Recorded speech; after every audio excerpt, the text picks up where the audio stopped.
Sí, ¿no? Buenas tardes. Bueno, nosotros somos, en cierto modo, sobre todo Escotado y yo, los ancianos de la tribu. Yo creo que la única persona que me aventaja en ancianidad de las que han ido pasando por este foro es Claudio Naranjo. El segundo vengo yo y yo creo que el tercero es Escotado. Y ya luego venís los jóvenes. Bueno, yo ante todo es preceptivo que querría expresar mi gratitud a los organizadores de este foro, porque creo que es un foro extraordinariamente oportuno, tanto en el espacio como en el tiempo. En el tiempo, porque... ¿No se oye? ¿Se oye mal? Ya, oí unos gemidos, llegaban a mí unos gemidos. No, decía que oportuno en primer lugar en el tiempo, porque parece como si después de 50 o 60 años de absurdo prohibicionismo, de absurda guerra contra las drogas, parece como si empezase a cundir un poco el sentido común en las personas que tienen mando sobre estas cosas. Por una parte, bueno, tenemos el ejemplo reciente de Uruguay, donde ha sido legalizada la marihuana, tenemos el ejemplo de Colorado en Estados Unidos y otros 17 estados donde también de una forma o de otra se ha al menos admitido el uso de la marihuana, incluso en Cataluña, tenemos ejemplos anteriores en Holanda y en Suiza, y la semana pasada, o hace 15 días, hubo incluso una declaración de no sé qué organismo de Naciones Unidas, donde también, bueno, se venía a decir esto, que basta ya de esta insensata guerra, que se ha perdido, que según cifras oficiales ha generado más muertes que la Segunda Guerra Mundial, y, en fin, empecemos a sustituir el prohibicionismo por la libertad. Oportunidad también en el espacio, porque la verdad es que en la geografía, este foro se organiza en una isla como Ibiza, que fue un lugar, bueno, determinante en el itinerario de aquellas personas que a partir de mediados de los 60 y más o menos hasta 1980, bueno, nos pusimos en marcha, empezamos a interesarnos por este tipo de sustancias. Estoy hablando, en fin, de los hippies y de todos los círculos concéntricos que el hippismo generó, y Ibiza fue una de las estaciones de aquel itinerario. Por lo tanto, yo recuerdo, yo llegué a esta isla, se dice pronto, con razón decía que era el más anciano de la tribu, en 1957. Hace más de medio siglo. Llegué acompañado por Gonzalo Torrente Malvido, el hijo de Torrente Ballester, y me encontré con una isla que era literalmente territorio off limits, donde todo estaba permitido. Y efectivamente todo estuvo permitido en esta isla durante bastantes años. Algunos años después llegaría incluso también Escotado, que fue uno de los fundadores, bueno, de aquel antro de música y de otras cosas legendario que fue Amnesia, y por lo tanto la verdad es que complace volver a poner la planta de los pies en esta isla para hablar de las cosas de las que tantos hablamos aquí durante tanto tiempo. Ha dicho José Carlos Bouso, y lo dice también el programa de este foro, que tenemos que hablar de los aspectos filosóficos. Bueno, estas son palabras mayores, verdaderamente. Yo creo que una persona que se adentra en el uso de sustancias enteogénicas, bueno, yo creo que hay fundamentalmente 4 vías de aproximación. Uno es, bueno, el recreo, la necesidad de ocio, de divertirse, de pasar unas cuantas horas, en fin, de risa, de amistad, de fraternidad.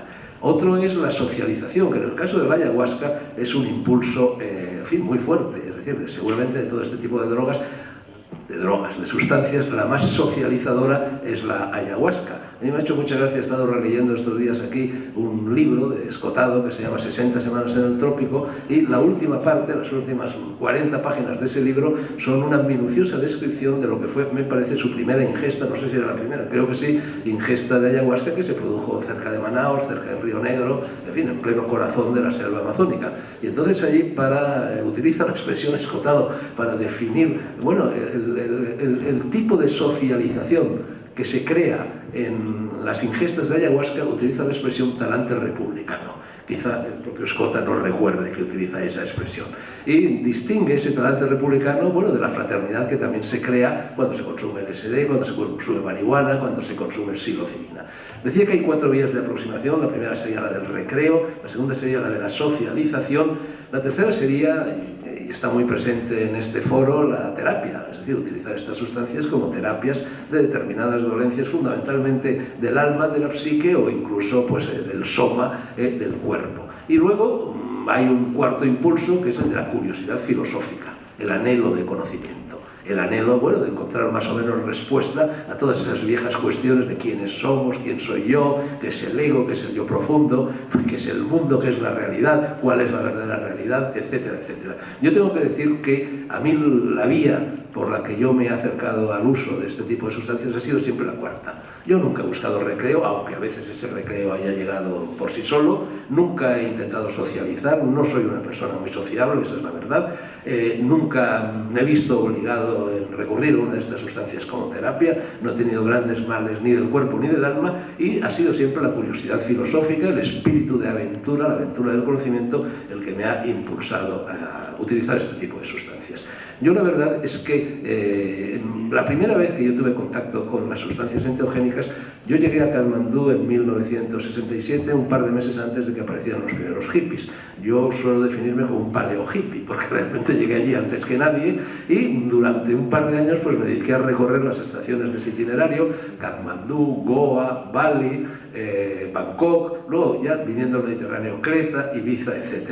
Y recuerdo perfectamente la primera vez que yo fumé un chilón de marihuana, que fue en un bar de Katmandú, que hace cosa de 10 o 12 años lo cerraron, e incluso curiosamente apareció la noticia de que habían cerrado el Cabin, que era un tugurio infecto, en la prensa española, y yo recuerdo que un día estaba pasando por las calles de Katmandú, vi un callejón, vi el anuncio, había una flechita que decía Cabin, llegué allí y me metí en el Cabin. Y había lo que en una misma vez el que vino al corazón he llamado los caballeros de la tabla redonda, había un montón de hippies sentados alrededor de una mesa ovalada que se estaban pasando un chilón. Yo en aquel momento no tenía ninguna experiencia en el uso de este tipo de sustancias. Bueno, me senté allí, llegó el chilón, le di 2 caladas, mal dadas seguramente porque en la medida en que yo no era fumador de tabaco, no estaba acostumbrado a inhalar humo, sin embargo el chilón, en fin, es un mecanismo por el cual quieras o no inhalas el humo, y me noté raro. Salí, me senté en un pollete que había en aquel patio infecto, lleno de mugre, lleno de cascotes, lleno de basuras, y milagrosamente aquel patio se transformó en un patio florentino con una escultura, un puto, un amor del Verrocchio, una fuente cantarina, y así estuve, pues no sé, un par de horas sentado allí, 2 horas que en el tiempo interior pues fueron realmente centenares de años. A partir de ese momento, pues la verdad es que con gran vehemencia me dediqué a seguir tirando de este hilo y en 1970 en Roma probé por primera vez el LSD. Tengo que decir que es una de las 3 o 4 experiencias más determinantes de mi vida y por supuesto más transformadoras. Mi primer contacto, sin embargo, con el yagé o con la ayahuasca, bueno, mi primer contacto fue literario, fue cuando leí también, más o menos en 1968-1969, ese libro legendario hoy, Cartas del Yagé, en el cual que fue escrito, esas cartas fueron enviadas por William Burroughs a su amigo Allen Ginsberg en 1953, pero no se dieron hasta aproximadamente 10 años más tarde. Efectivamente, Burroughs, en lo que fue su segunda expedición latinoamericana, tomó esta liana y contó las experiencias, más que de la ingesta, las experiencias de la búsqueda, que fue bastante compleja, a su amigo Burroughs. Fue mi primer contacto, se despertó mi curiosidad, pero en aquel momento, realmente en España, en el mundo que nos movíamos, en el mundo asiático, no había ninguna posibilidad de tomar yagé o ayahuasca, y tuvieron que pasar bastantes años hasta que aproximadamente en 1990, precisamente un discípulo de Claudio Naranjo, que inauguró este foro, me invitó a participar. Venían unos sacerdotes, unos chamanes de esa iglesia, ya sabéis que el consumo de la ayahuasca ha generado varias iglesias, por lo menos 3 radicadas en Brasil, y vinieron unos representantes, unos sacerdotes del Santo Daime, y nos reunimos una serie de personas allí junto a Mojácar, en un centro iniciático que se llamaba Pavia, y allí fue la primera vez que tomé ayahuasca. La verdad es que en esa primera ingesta de ayahuasca me sucedieron 2 cosas realmente extraordinarias y que fueron también determinantes, bueno, para mi conducta sucesiva en el futuro. Lo primero que me sucedió, yo en aquel momento estaba, y es curioso porque en el libro 60 semanas en el trópico de Escotado, también cuando Escotado toma por primera vez la ayahuasca, ahí cerca de Manaos, cerca de Río Negro, él estaba, bueno, muy culpabilizado, porque en ese momento más o menos acababa de romper una familia y acababa de iniciar la andadura de una segunda familia. Y bueno, a mí me pasaba algo parecido cuando en 1990 aproximadamente tomé la ayahuasca en Mojácar. Y lo sorprendente fue que en un determinado momento, en el transcurso de la experiencia, yo me asomé a mi conciencia, visualicé mi conciencia. Yo creía que me iba a encontrar mi conciencia pues llena de telarañas, llena de escupitajos, llena de murciélagos, por todos esos condicionamientos del sentido de culpabilidad que la sociedad y el contacto con las mujeres y el cristianismo y tantas otras cosas induce en nosotros. Y para mi sorpresa yo tenía la conciencia absolutamente limpia, como los chorros del oro, como si acabaran de bruñirla, de pulirla, de limpiarla con estropajo y con asperón. Bueno, aquello me dio una sensación de libertad extraordinaria, me descondicionó de una manera formidable. Y la segunda, en fin, lo segundo que me sucedió en aquel momento tiene una verdadera dimensión filosófica. Y tiene que ver, pues nada menos que, bueno, quizá el último gran filósofo contemporáneo, mejorando lo presente, mejorando escotado, ha sido Heidegger. Y Heidegger, en su obra capital, y prácticamente toda su obra, El ser y la nada, plantea la pregunta, prácticamente desde el comienzo de su especulación filosófica, se pregunta, ¿por qué el ser y no más bien la nada? La verdad es que esa pregunta, yo creo, a mí desde luego me ha atormentado a lo largo de la existencia y nos ha inquietado mucho, yo creo que a casi todos los seres humanos, ¿no? Porque es en definitiva preguntarse por el origen del universo. Eso mismo que Hawking y otras personas están pontificando sobre ello en no sé qué simposio de Tenerife. Bueno, pues parece ser que en la experiencia de la ayahuasca esto es bastante común. Según me dijeron los sacerdotes del Santo Daime, hay un momento en el que uno va vagando por esa selva primordial que el otro día evocaba Claudio Naranjo en su intervención. Efectivamente, la ayahuasca te lleva inmediatamente a un mundo natural, te lleva a esa selva primordial, te lleva al origen de los mitos, te lleva por lo tanto al origen de los símbolos y seguramente de los arquetipos. Bueno, y en ese peregrinar hay un momento en el que uno suele verse delante de un agujero. Y entonces parece ser que la reacción más usual frente a ese agujero hay dos reacciones. Una, tener miedo del agujero y salir corriendo, y otra, tener curiosidad por lo que hay en ese agujero y tirarse a él. Bueno, yo como un idiota ni tuve miedo ni me tiré a él, simplemente me resbalé. Y había hierba, aquello estaba húmedo, me resbalé y me caí al agujero. Y entonces tengo que decir, y lo sé porque había mirado el reloj que llevaba en la pulsera un poco antes de caerme al agujero, y luego cuando emergí del agujero, también después de un lapso de tiempo que a mí me pareció infinito, pero en realidad había transcurrido, miré el reloj y había transcurrido aproximadamente media hora. De tal manera que yo cuando me caí aquel agujero estuve en la nada. Fundí en negro, como cuando en una secuencia cinematográfica, en fin, esa cortinilla negra, fundí en negro. No sé dónde estuve, no fui. Se borraron todas las etiquetas. Se borraron las etiquetas de mi biografía personal, se borraron las etiquetas de mis filiaciones, simpatías, fobias, filias, creencias, etc. Y se borraron incluso pues, los datos aportados pues, por lo que el espejo arroja de mi imagen, por mi propia imagen, por el color de mi pelo, por el color de mis ojos, por la forma de mis manos. Desaparecí por completo. Estuve en la nada. Estuve en eso que los taoístas llaman el wu wei, que es en fin, el vacío absoluto, el vacío sideral. Y tengo que decir que esa experiencia, que me resulta en fin, muy difícil explicar, porque claro, fue una experiencia inefable, y lo inefable por definición no se puede explicar, fue también sumamente tranquilizadora, porque lo que sí sé es que estuve muy bien. Experimenté una extraordinaria sensación de bienestar no siendo. El otro día hablaba aquí Claudio Naranjo de cómo, bueno, una de las, de las cosas para las que sirve este tipo de experiencias, la ayahuasca, es para aniquilar el ego, o por lo menos para empezar a aniquilar el ego. El ego es un concepto que hace 40 o 50 años nadie hablaba de ego. Hablaban los psicoanalistas, hablaban los psiquiatras, en fin, se hablaba en círculos muy reducidos, y luego es un concepto que ha saltado al común de los mortales, que ha saltado al gran público, y ahora todo el mundo habla de ego, generalmente sin saber de qué está hablando. La verdad es que el ego se ha convertido en un concepto muy confuso, yo creo que confuso para todos, incluso para los que estamos en esta mesa, pero si a mí me preguntan qué es el ego, yo diría que el ego son las etiquetas, que la presión cultural, la presión histórica, lo artificial en definitiva frente a lo natural, va añadiéndole al niño a partir de su nacimiento. Esas etiquetas son en primer lugar de carácter biográfico. Te dicen que tú has nacido, bueno, en mi caso el 2 de octubre de 1936 en Madrid, etc. Te dan unos datos, que eres español, te dan unos datos biográficos. Luego, bueno, pues vas generando efectivamente datos de filiaciones, de creencias, te vas haciendo de derechas, de izquierdas, creyente, ateo, musulmán, cristiano, lo que sea. Y al mismo tiempo vas recibiendo también esa información a la que ya me he referido, que es la que te transmite el espejo. Es decir, datos corporales datos biográficos y datos de creencias y de opiniones. Bueno, la suma de todas esas etiquetas que nos vamos y nos van adhiriendo es una especie de costra en la cual se va sumergiendo eso que todo niño trae al nacer, no solo todo niño, y yo diría que incluso todo animal, que no haya tenido gatos o perros sabe perfectamente que no hay dos gatos iguales, sobre todo dos gatos iguales. Dos perros, a veces los perros son un poco más iguales que los gatos, pero los gatos jamás son iguales y los niños tampoco son iguales. Sin embargo, poco a poco esa presión cultural, el peso de la historia, el peso de lo artificial, el peso de la sociedad va aplastando el yo profundo y surge el ego. Entonces, para mí esa experiencia de paso por la nada, esto es algo que naturalmente no tengo que adscribir solo al uso de la ayahuasca.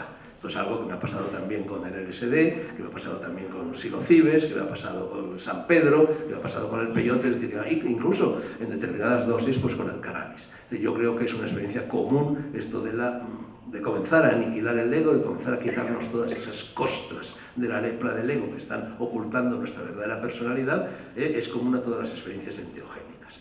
Al fin y al cabo, Escotado, en su historia de las drogas, utilizaba un término que a mí me gusta mucho, hablaba, y esto forma parte de lo que Escotado llamaba allí el complot pagano, que es como en un determinado momento la humanidad, una serie de personas por aquí y por allá, reiniciaron la andadura de búsqueda interior, de búsqueda en la conciencia, de búsqueda espiritual, de búsqueda filosófica, que muchos siglos atrás se había iniciado, por ejemplo, en los santuarios iniciáticos del mundo greco-romano, del mundo pagano, Eleusis, Delfos, o en Egipto, Sais y en tantos otros lugares.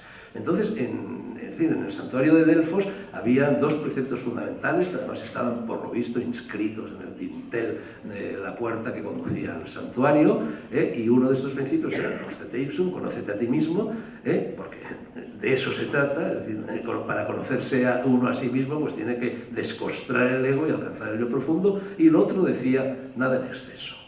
Yo releyendo ayer y hoy estas páginas que Escotado dedica en su libro a la ayahuasca, en 60 semanas en el prójimo, digo, sí, también, porque la experiencia de ayahuasca este es un lapsus significativo, psicopatología de la vida cotidiana, es verdad, es una experiencia de prójimo, ¿no? Es una experiencia socializadora, es una experiencia de fraternidad, pero bueno, no era el prójimo, era el trópico. Entonces ahí, bueno, estaba Escotado y las personas que iban a intervenir en esta experiencia estaban todos, pues, en fin, alineados, más o menos como las horas de un reloj, juntitos, les habían dado a cada uno de ellos una cuerda, tenían que hacer un nudo en la cuerda, es decir, la traducción de ayahuasca procedente del quechua es soga del muerto, como seguramente se ha dicho ya en este foro, soga del muerto metafóricamente en el sentido de que hay como una especie de soga que según las creencias indígenas saca el espíritu del cuerpo y sin embargo no se produce la muerte, luego el cuerpo sigue vivo cuando el espíritu regresa. Bueno, pues le dieron esta cuerda, hicieron el nudo y les dijeron que cada uno de ellos tenía que formular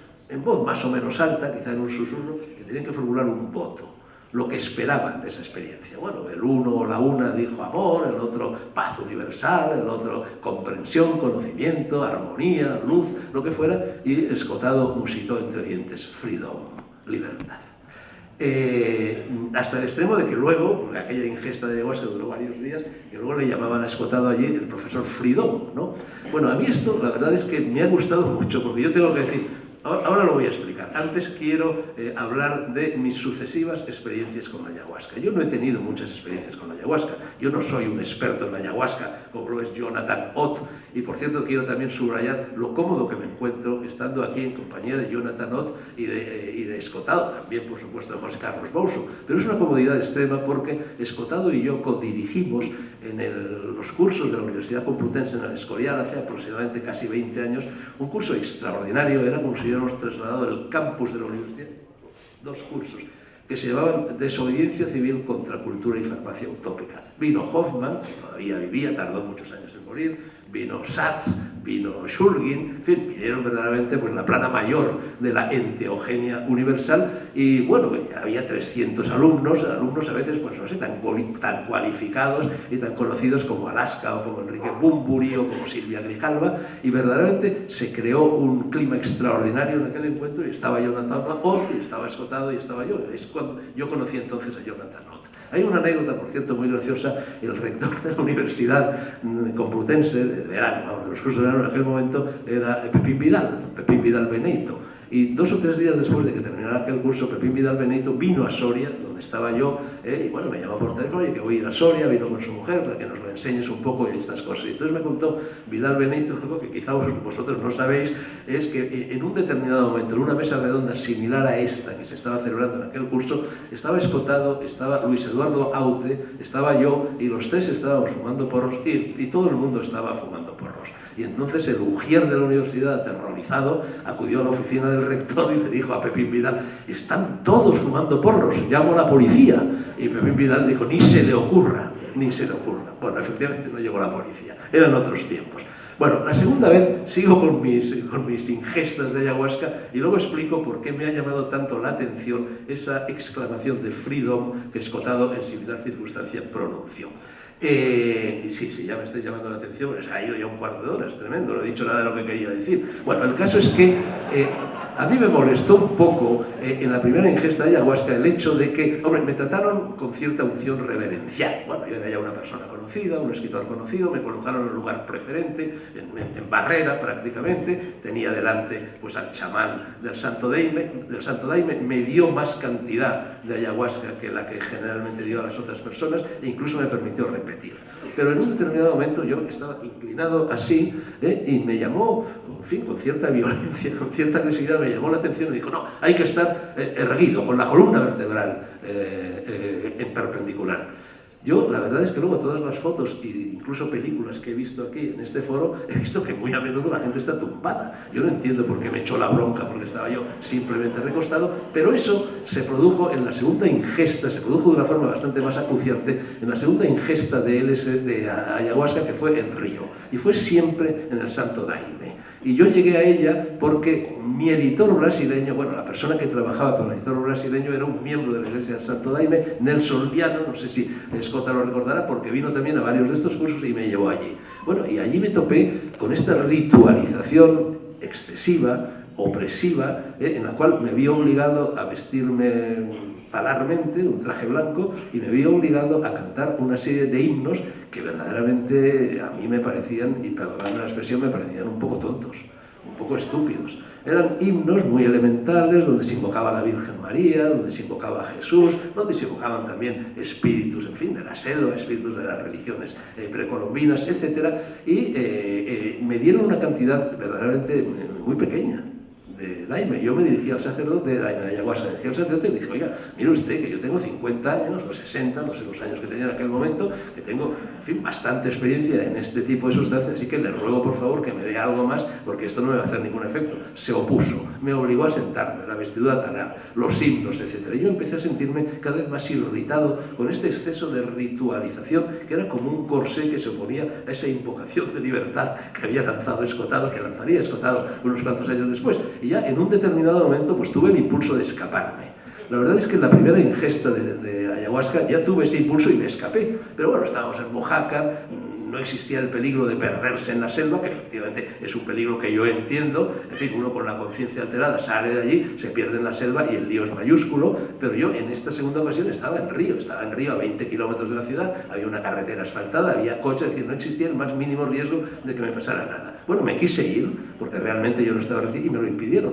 Había unos vigilantes que eran, en fin, gigantescos, como armarios roperos, con el pelo cortado a cepillo, que me impidieron salir. Entonces a mí eso me exasperó, pero ¿cómo que usted me impide a mí irme de aquí?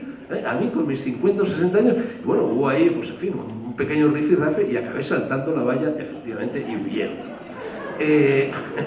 La tercera vez, yo creo que lo tomamos con uno de estos cursos del Escorial, lo fuimos a tomar, lo trajo también Nelson Liano, y nos fuimos todos a casa de José María Poveda, en fin, otro de los del complot pagano, y allí, bueno, pues allí estábamos entre amigos, allí no pasó nada. Entonces a mí me irritó de tal manera estas experiencias que fundamentalmente lo han sido siempre para mí, como lo fueron aquel día para Escotado, de libertad, este exceso de ritualización, que sin duda alguna será de utilidad, en primer lugar para impedir que la gente se pierda en la selva, entiendo que se tomen esas precauciones, y también para aquellas personas que acuden al yagé o a la ayahuasca como terapia de determinadas dolencias. Pero para quienes no acudimos movidos por ese espíritu, sino simplemente por el afán de curiosidad filosófica, pues realmente sí, ya acabo.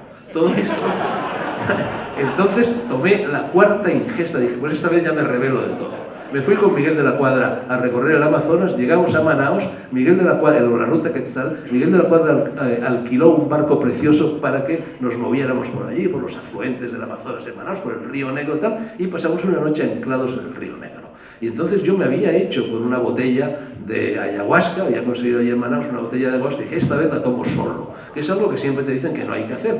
Claro, la verdad es que me sentí más aprisionado que nunca, porque estaba a bordo de un barco, el barco estaba anclado en mitad del río Negro, y había un bote unido por una cuerda, por una soga. Entonces se fue todo el mundo a dormir y yo, a la chita callando, me aticé media botella de ayahuasca y por una escalerilla que había me subí al bote y me alejé todo lo que pude del barco principal en aquel bote. Pero claro, todo lo que pude eran pues 4 o 5 metros, que era lo que daba de sí la soga, que es la soga del muerto una vez más. Y entonces estuve toda la noche a solas con el yagé, con la ayahuasca metidito dentro y en aquel bote dando vueltas más o menos alrededor del barco. No pude escaparme, pero por lo menos fue una experiencia sin ritualización, fue una experiencia en la que me encontré mucho más cómodo. Tenía muchas más cosas que contarte, pero bueno, me han echado ya 2 veces la bronca, para que no me echen por 3ª vez la bronca voy a cortar. Vamos a ver, mira, yo si realmente tuviera que resumir lo que para mí ha sido la ayahuasca, lo que para mí ha sido el psilocibe, lo que para mí ha sido el LSD, lo que para mí han sido todas estas sustancias, recurriría a dos frases. Una es la vieja frase, el moto que acuñó el movimiento psicodélico a mediados de los años 60, Timothy Leary, Alper Metzer, eran esas 3 palabras, esos 3 verbos en inglés que decían turn on, tune in, drop out. Enchúfate, conéctate, sintoniza y déjate ir. Déjate de rituales, déjate de limitaciones, déjate de ballestajes, déjate de corsés, fluye, fluye, fluye. Y lo segundo, claro, una de las preguntas que José Carlos Bouso nos dirigió a todos, en fin, nos envió hace poco un correo diciendo, bueno, deberíais intentar responder a estas preguntas. Bueno, las preguntas que lanzaba José Carlos Bouso necesitaría yo no 20 minutos, sino 200 para empezar a exponerlas, así que no voy a responder a ellas, pero una de las preguntas era, ¿sirve para algo esta experiencia? Hombre, yo recurriría al último verso de ese magnífico poema de Cavafis, el poema de Ulises, el poema de Ítaca, cuando termina diciendo, rico en saber y en vida, como has vuelto, ya sabes qué significan las Ítacas. Gracias.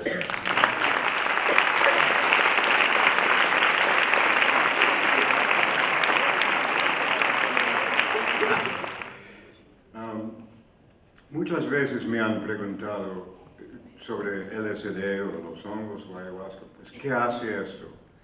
Una persona no iniciada, digamos. La respuesta correcta, absolutamente, es inefable. Y esto, pues, satisface a nadie y no aporta ninguna información. Sasha Shulgin solía decir, no hace nada, permite que las cosas sucedan, que también es muy correcto, pero no aporta mucha información. Yo pensaba mucho en esta cuestión sobre los años y venía ideando diferentes respuestas a esta pregunta, pero terminé diciendo que me permite ver al universo más como energía que como materia. Para mí esto ha sido la esencia de la experiencia extática. Debo añadir que yo no he visto ningún alienígeno, me encantaría, ni mucho menos la gran mántida universal que sale del crisantemo cósmico y todo esto, o duendes jorobados que salen de un árbol. Me encantaría ver esto, pero no, solo me toca percibir al universo como energía y no como materia. Y esto ha sido fundamental para mí y es una experiencia profundamente antimaterialista. Y me gustaría hablar un poco de la física de la realidad y cómo esto viene a ser, lejos de ser un alucinógeno, es un desalucinógeno que efectivamente nos permite percibir el universo más como realmente es o aparece ser. En cuestión de dimensión del universo, vamos sobre 44 órdenes de magnitud. Lo más pequeño que se puede medir es el tamaño de un electrón, hablando de la materia, no de longitudes de onda. Un electrón o un quark. Quarks ambos son partículas fundamentales. Quarks forman bariones o hadrones, es decir, protones y neutrones. Ese tamaño es un atómetro, 1 por 10 a la menos 18 poder. Lo más grande es 880 iotametros, o 8.8 por 10 al poder 26, que es el diámetro del universo observable. Ahora bien, hablando de la estructura de la materia, está todo hecho de átomos.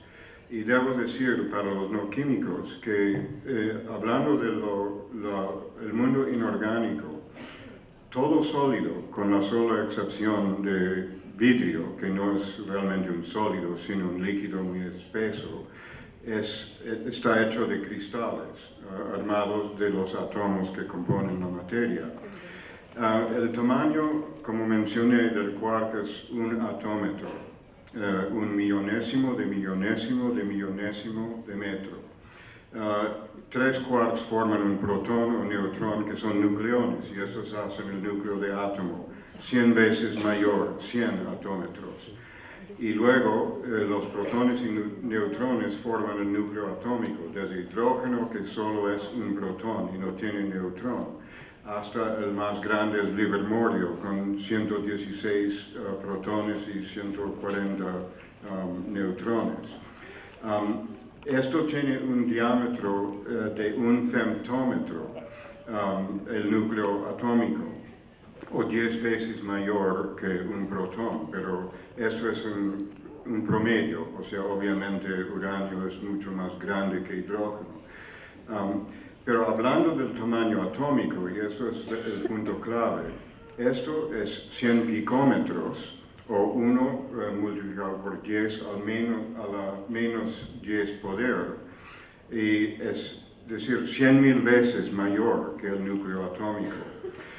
Para visualizar esto, imaginamos que es un arroz con leche, el mundo atómico, y los núcleos son uvas pasas con dimensión de 1 centímetro. Y se arman un cristal donde todos están separados de manera equidistante. La separación para estos puntos de 1 centímetro es de 1 kilómetro entre sí. Entonces tenemos en lo que llamamos materia o algo sólido 100.000 veces más espacio que solidez. Ahora bien, hablamos de masa. El neutrón tiene una masa de 1,673 octagramos y el protón es ligeramente menos masivo y el electrón tiene 1836 veces menos masa que el protón. Pero nuestro universo es tan extraño porque el electrón y el protón tienen la misma carga, tienen el mismo peso electrostático, pero una diferencia de casi 2000 veces de masa. Entonces toda la masa efectivamente del átomo, de la materia, se concentra en este núcleo, en estas uvas pasas con una separación de 1 kilómetro entre sí. Y esto es muy, muy importante. Bueno, hay muchos modelos, o sea, esto no se puede visualizar directamente, pero se puede concebir no es espacio vacío exactamente entre el límite del diámetro del átomo y su núcleo, pero son nubes de electrones que van frenéticamente moviéndose alrededor de esto. Tienen que tener mucho ímpetu para resistir la atracción electrostática, es decir, para caer contra el núcleo que es positivo, con carga positiva. Y hay hasta 7 capas que llamamos periodos de electrones y cada capa representa mayor energía, mayor el alejamiento del núcleo. Entonces, no es exactamente espacio, pero es una nube de probabilidad de ubicación de estos electrones. Y según la óptica, si se mira de alguna manera, se puede observar como corpúsculo, como una cosa puntual, pero también opera en otra óptica como una onda, pero sin ningún medio para su propagación. Antes postulaban un éter para medio de propagación de ondas de luz, pero no existe. Entonces, también existe en el universo una manera de eliminar todo este espacio y concentrar todo lo que es sólido en la materia entre sí, y esto se llama materia degenerada o una estrella de neutrones. Los protones y neutrones, cada uno tiene 3 quarks, que son 2 tipos de quarks, arriba y abajo. Uno tiene carga de positivo 2/3, otro de negativo 1/3. Entonces uno es neutral porque tiene 2 de menos y el otro es 1 positivo. Entonces se pueden oscilar. Hay reacciones que ocurren en un reactor nuclear de oscilación de un protón en un neutrón, es decir, descender la tabla periódica, como ejemplo, berilio 7 con 4 protones y 3 neutrones, a litio 7 con 3 protones y 4 neutrones. Y también se puede subir la tabla atómica porque un neutrón se transforma en un protón. Así se produce plutonio para bombas atómicas de uranio por transformación de 2 neutrones en protones. Entonces, en un tipo de muerte de estrella, en vez de explotarse o como residuo de una explosión que se llama supernova, queda la materia degenerada. Dentro de una estrella no es ni líquido, ni sólido, ni gas, es plasma, que es un cuarto estado de materia. No hay átomos, sino solo núcleos positivos y electrones separados, libres, electrones libres, la libertad absoluta. Y entonces, cuando se apelmaza esto, se convierte en puro neutrón, se desprenden los electrones, y entonces toda esta masa se concentra en una parte en 100.000 de su dimensión anterior. Y esto es lo más denso que podemos concebir en el universo. Y en esta reacción de desprender los electrones, eso se llama radiación beta. Entonces, para daros un ejemplo, nuestro Sol tiene un radio de casi 700.000 kilómetros o 700 megametros. Reducido toda su masa a una estrella de neutrones tendrá un diámetro de 7 kilómetros. Y aplicado esto, y hablando de densidad de 1,4 gramos por centímetro cúbico, que es la cuarta parte de la densidad de la Tierra, que es la más densa de los planetas, se llega a 2,74 petagramos por 10 a 15 por centímetro cúbico.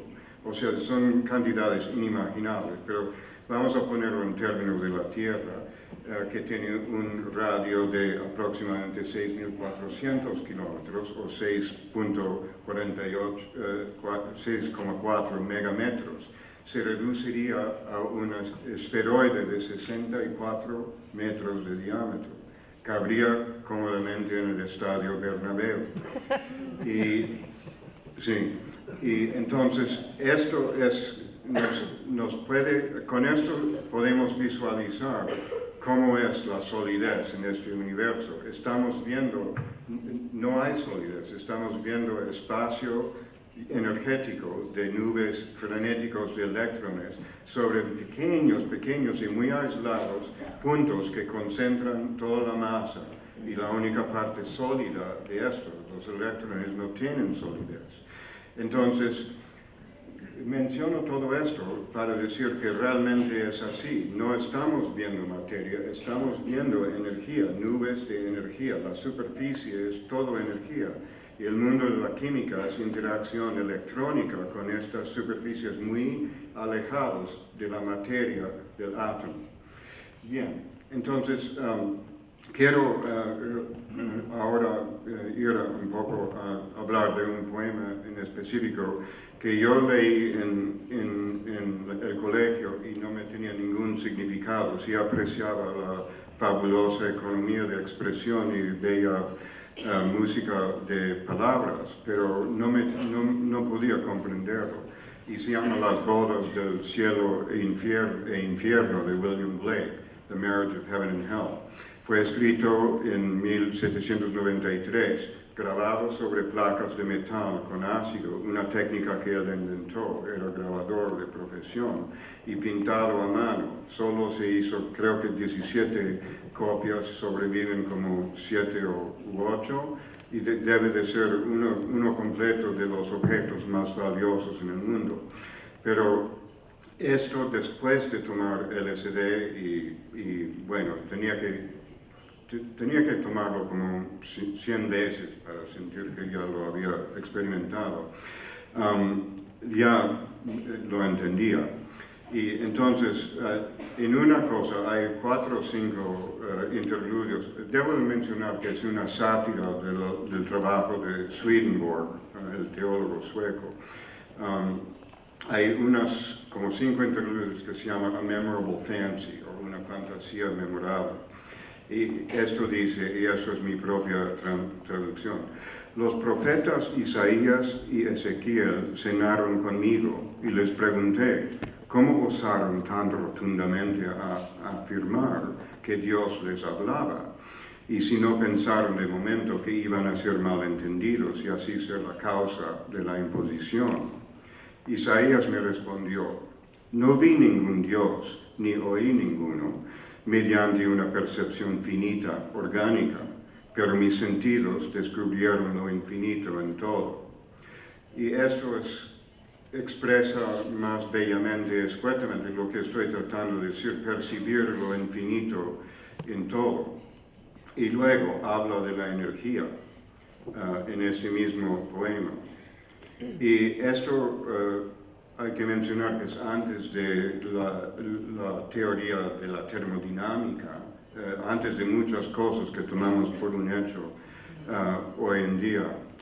Todas las Biblias y códigos sagrados han sido las fuentes de los siguientes errores. Primero, que el hombre tiene 2 principios reales y existentes, vis, un cuerpo y una alma. Segundo, que la energía llamada el mal proviene solo del cuerpo y que la razón llamada el bien proviene solo del alma.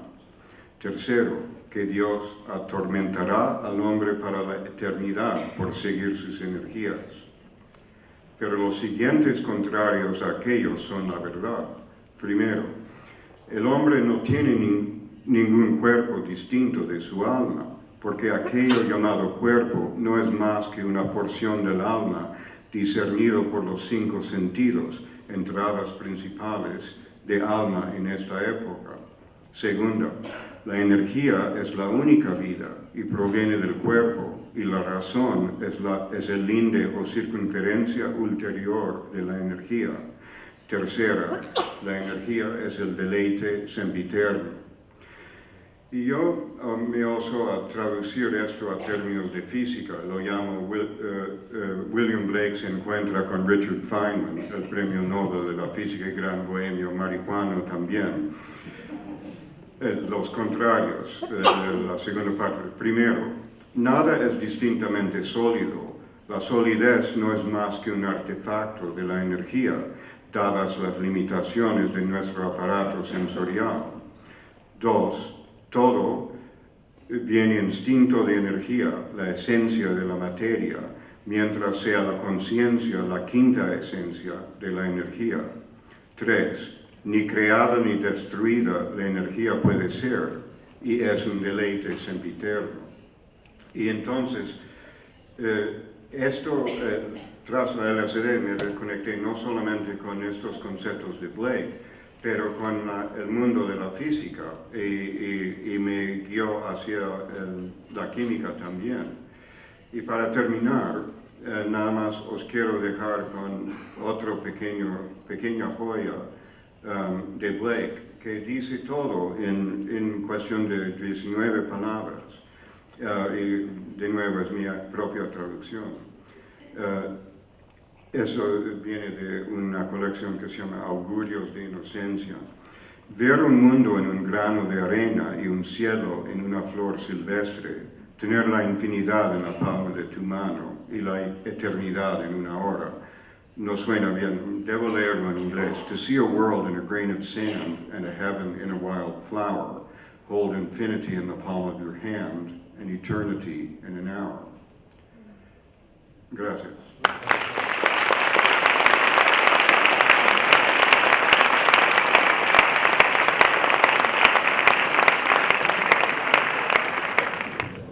Vamos a ver. Rara vez se le da a un estudioso de la lógica la oportunidad de ver qué relación tiene el lenguaje con las cosas a las cuales el lenguaje alude. Aquí la tengo, así como un amable público que soporta, pues bueno, las paridas ocasionales de una mente descarriada.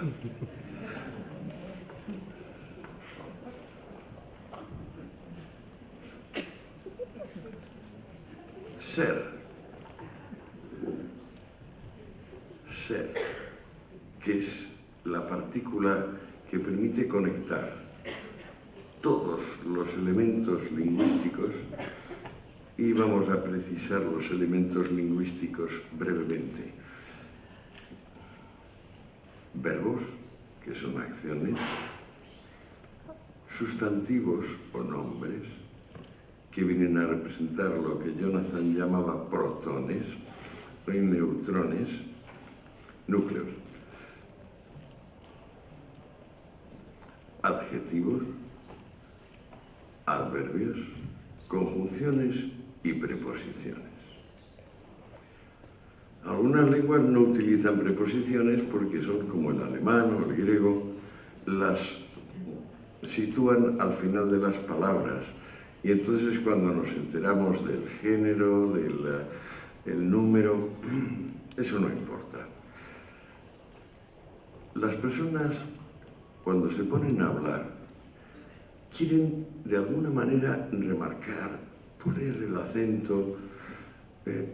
No saben ellos muy bien si en sí mismos o en las cosas a las que se refieren, y entonces usan ampliamente esa parte del lenguaje que llamamos adjetivos. Los adjetivos tienen un pequeño problema, que es que son polares. Digo, tienen un pequeño problema en relación con lo que le pasa a los verbos, lo que le pasa a los sustantivos. Por ejemplo, si yo digo caballo, caballo. Pero si digo no caballo, no pasa nada. No caballo no existe. Yo digo, por ejemplo, televisión. Bueno, ahí tenemos una sustancia. Digo no televisión, no sustancia. Sin embargo, cuando hablo de adjetivos, si no tengo el contrario, no tengo nada. Alto, bajo, bueno, malo, simpático, antipático. Liberado de la polaridad, el verbo y el nombre en el lenguaje son como más fieles al ser, que a su vez es una nube de probabilidad que se diluye en todo y que simplemente permite conectar una cosa con otra. Estoy completamente de acuerdo con lo que ha dicho Jonathan, de que la solidez, bueno, la solidez solo existe muy parcialmente en las sustancias.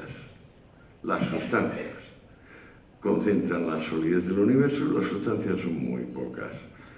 La principal, y yo pongo en duda que sea la principal, por cierto, sería ser mismo. A mí me parece que es una operación no virtuosa ni sofística de Martin Heidegger, coger el verbo ser y sustantivarlo. Creo que el verbo no se puede sustantivar porque el verbo es la parte de la acción y la sustancia es la parte de la acción ya realizada, la acción que, como el capital, no necesita gastarse inmediatamente. El resto de las partículas lingüísticas necesitan, bueno, ir siendo gastadas. Y por eso tenemos sus contrarios, por eso metemos adverbios, por eso las conjunciones conectan las palabras. A mi entender, la esencia de la realidad, fíjense ustedes, esencia, los alemanes dicen Wesen, esencia, como todo, como sustancia, todo viene del verbo ser. Sustancia es lo que el ser es, lo que el ser era, siendo. Es un participio del verbo ser. Esencia, pues es la reflexión del ser sobre sí mismo. El ser como ser, propiamente ser. Bueno, la esencia de la realidad, pues es todo lo contrario de lo que hemos soñado, pensado, imaginado, deseado, querido. Es lo que pasa. Lo que pasa. O sea que, por ejemplo, da la casualidad de que ahora esta tapa está en este preciso punto, aquí. Que no podemos jamás acercarnos remotamente a la variable de espontaneidad que tiene el mundo real, el mundo físico. Hay un mundo soñado, el mundo de las utopías. Hay un mundo deseado y hay el mundo que es. Soportar el mundo que es la tarea de cualquier mente racional que lentamente se ha ido formando y aprendiendo no solo sus límites, sino la infinitud del universo. Comíamos hace poco en el Marisal y yo pensaba que el origen de una palabra era barbariensis y en realidad es barbadensis. ¡Qué tontería! Una R por una D. Luego alguien más en la mesa aclaró que Bahamas, que parece tan anglosajón, en realidad viene de bajamar, de un marinero andaluz, que aquello dijo, bajamar, debió haber una subida, una bajada. La realidad se distingue del mundo imaginado, del mundo de la fantasía, porque la realidad va siempre más allá, porque la realidad es infinita en todas direcciones. Y ustedes me podrán decir cuántas direcciones hay, y yo les diré infinitas. Estamos hablando de una dimensión transfinita constantemente. En esa dimensión estamos. Es el honor de todo lo que ha llegado a ser, a mi juicio, pero aún mucho más el honor de lo que ha llegado a ser y encima tiene conciencia de sí. Es decir, es esencia, es reflexión. Los latinos decían amor veritas, amor rey. Si amas la verdad, es que amas las cosas como son. Y las cosas como son impredecibles. Las cosas como son inconcebiblemente densas. Nosotros no somos nada, pero eso sí tenemos una ventaja. No hay nada más que nosotros. Somos unos miserables ladrillos, pero no hay más que ladrillos. Luego todo lo demás, corrientes fabulosas de realidad, fabulosa. Y aquí vienen las drogas. Estamos acostumbrados a mentirnos. Una droga en particular, la dietilamida del ácido lisérgico, hace imposible mentirse. Por eso buena parte de la humanidad no debe tomarla nunca. Porque tiene demasiada mentira dentro para poder seguir viviendo. A otros les ayuda a no seguir mintiéndose. Pero cuando se habla de que la LSD es alucinógeno, tengo que volver a la genialidad de Jonathan y decir, no, la LSD es el antialucinógeno por excelencia. Alucinógeno, pues por ejemplo, es el programa de los partidos políticos contemporáneos.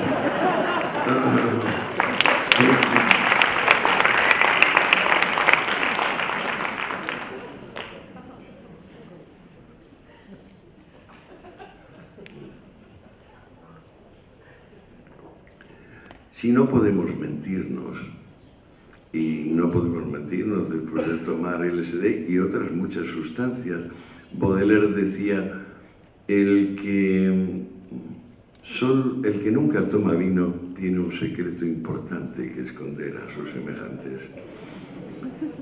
Porque el alcohol es una droga desinhibidora. Y hay personas que no se pueden desinhibir, porque naturalmente si se desinhiben, pues resulta, alguno puede ser hasta pedófilo, y son cosas que no son de recibo. Las drogas, en principio, a mi juicio, están ahí, como el resto de las energías potenciales de la naturaleza, para hacer que el hombre sea más culto, más controlado, más honrado, y sobre todo más consciente de sí y de esta tarea de humildad, de aceptar lo infinito de la realidad. Es decir, que el mundo no nos obedece, que lo más que podemos hacer es conocer el mundo, pero que la obsesión de mandarle siempre contiene una secreta obsesión de individuos a quienes deberíamos meter en la cárcel porque quieren ser domadores de personas. Y como mucho aceptamos el circo y que domen un oso o una pulga, pero no que domen personas. Y este tipo de individuos lleva unos 5.000 años fastidiando al resto de la condición humana de manera insistente. Las drogas deben hacernos más controlados. Las drogas deben honrarnos, deben hacernos más exigentes. Jonathan es como mi hermano pequeño y los dos tenemos una pequeña batalla personal. Fernando también, pero es mi hermano mayor. Tenemos una pequeña batalla personal para que todo esto nos haga bien y para que toda este freedom, para que todo este estar abierto a la realidad nos ayude a morir mejor y a que las personas luego digan fueron buena gente, porque no se puede pedir nada más. El que pida otra cosa es un demente. No solo un demente, sino un demente peligroso.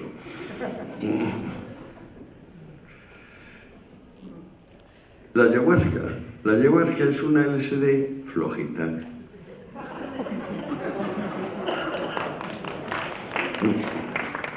Está bien. Yo la desecaría toda y evitaría, creo, buena parte de las peristalsis. Pero claro, eso afectaría a toda la parte del ritual que ahora preside este tipo de fármacos y entonces probablemente desautorizaría a los administradores que en vez de fiarse de los verbos y los sustantivos, que son la esencia del lenguaje, prefieren apoyarse en los adjetivos, sin darse cuenta de que todos ellos son polares y lo mismo fu que fa. Si lo verdaderamente real es esa profundidad infinita, esa independencia infinita que tiene el mundo físico, los griegos decían physis, queriendo referirse a esa espontaneidad continua y renovada, a ese asombro, ese dicen en inglés, ese temor reverencial que debe suscitar. Einstein dice, yo de pequeño cuando vi unas limaduras de hierro atraídas por un imán ya me di cuenta de que aquello era todo misterio. Pero hay tantas personas que no se han dado cuenta de que todo es misterio. Pero no misterio del que puede resolver un mago sacando un conejo de la chistera. Misterio que puede despejar el paciente estudio, el conocimiento, la humildad, el respeto. Y entonces si cambiamos la situación y empezamos a decir, mira, a lo mejor yo no voy a escribir nunca más adjetivos, voy a apoyarme solamente sobre verbos y sustantivos con sus correspondientes preposiciones. También voy a suprimir los adverbios. Nos encontraremos con que el mundo no es más que sustancia, lo de siempre, lo permanente, y accidentes. En el tránsito de sustancia al accidente y del accidente a la sustancia, a mí me parece que está todo. Y bueno, como ya llevamos mucho tiempo hablando, me callo. Muchas gracias.